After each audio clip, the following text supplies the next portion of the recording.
Okay, guys, I guess you could consider this as a household hack.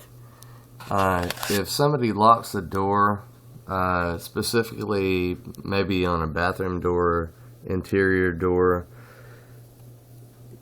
you have this hole in a lot of common doorknobs. Okay. Locked, right? Take a standard Q-tip, remove the fuzzy business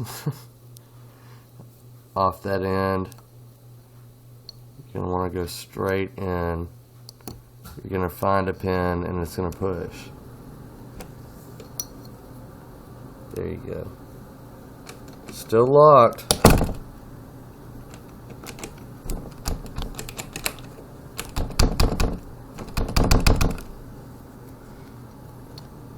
But you go straight in, you're going to feel that pin, push it, and turn.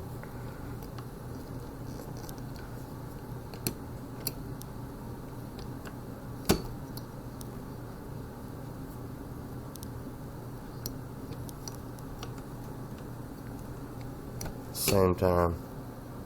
Done. See? Don't use this for anything bad, people. There you go.